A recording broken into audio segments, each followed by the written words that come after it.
আলাইকুম, আমি মোহাম্মদ আফিফুল আরব।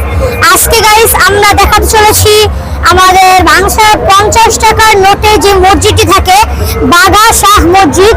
এই মসজিদটি গাইস আপনারা দেখতে পাচ্ছেন।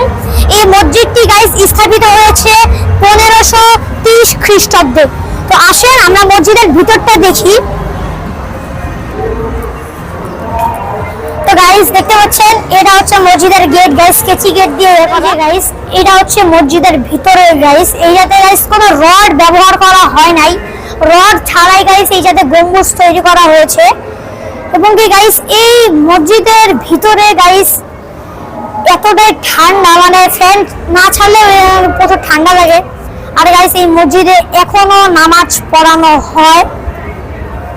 এবং গাইস এই মসজিদে যদি আমরা এই পাশে যাই তাহলে আমরা এই পাশে কিছু বই দেখতে পাবো, কোরআন হাদিসের বই। 1523 খ্রিস্টাব্দে তৈরি করা মসজিদ গাইস দেখতে পাচ্ছেন।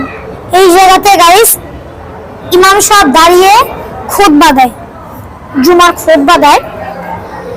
এবং গাইস এই মসজিদটিতে গাইস আপনাদের যদি একটা কথা বলি, এই মসজিদে গাইস যতগুলো পিলার দেখতে পাচ্ছেন আপনারা, এসবে কোনো রড ব্যবহার করা হয়নি। এবং গাইস এই মসজিদে যেসব গম্বুজগুলো রয়েছে এগুলোতেও কোনো রড ব্যবহার করা হয়নি। তো আমরা যদি এই পাশে দেখি তাহলে এই পাশে আমরা মাই দেখতে পাচ্ছি। এই পাশে আরো একটি বুক সেলফ রয়েছে যেটাতে কোরআন হাদিস রাখা রয়েছে।